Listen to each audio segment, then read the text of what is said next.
Més de 600 persones han participat en el Mitjà Infester de Benigànim el passat cap de setmana. Després de la desfilada, tocava un bon sopar. La localitat de Benigànim celebrava el passat dissabte, 12 de juny, el seu Mitjà Infester, una celebració que al llarg dels anys ha anat cobrant més importància dins del calendari fester beniganí. La desfilada de les comparses mores i cristianes junt als festers del Crist, acte principal d'esta celebració, començava al Parc de l'Ortija recorrent diversos carrers del municipi i fins a plegar al Parc de la Beata Inés, una desfilada en la que participaren més de 600 festers. Després d'esta celebració, Andrés Moscardó, regidor de festes de l'Ajuntament de Benigànim, feia una valoració molt positiva del Mitjà Infester i ens explicava els diversos actes realitzats en este dia tan especial.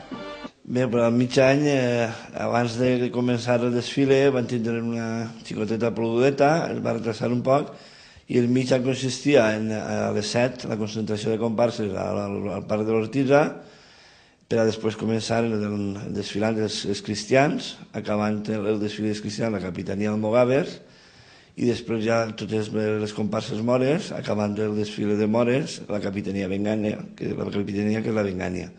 Després anaren els festers del 2010 i acabant el desfile els festers del 2011, els pròxims festers del 2011.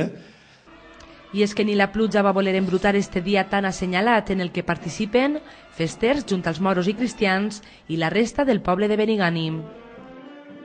En acabar la desfilada, el Parc de la Beata Inés acollia un sopar on tots els festers gaudiren de la germanor que allí es respirava. Després del sopar, l'orquestra La Secta va posar la nota musical a la vetllada.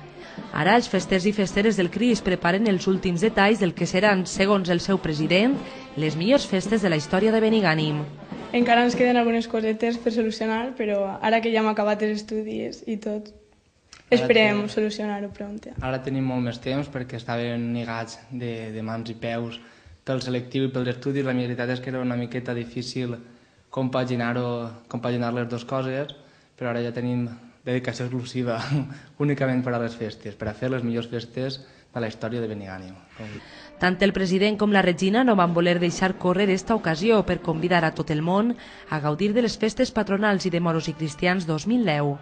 Convidem a totes les persones que vulguin vindre, que s'ho passaran superbé i que pot vindre qui vulgui, que els acollirem. Benigànim no solament nosaltres convidem a la gent del poble, sinó a la gent de tota la comarca, de la Vall d'Albaida, també de les comarques colindants, a que vinguin a disfrutar i a gaudir de la nostra festa, que és un referent, s'ha convertit en un referent per a la nostra comarca, les festes de Benigànim.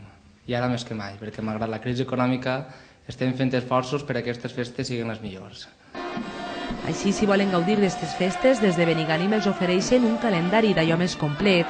El dia 21 d'agost es celebrarà la proclamació, el 22 el concert fester, ja el dia 23 el sopar dels jubilats i dia infantil, el dia 24 les paelles, el 25 la nit de l'olla per passar el dia 27 a la presentació i el dia 28 a l'entrada de moros i cristians. Les festes posaran punt i final el dia 31 d'agost.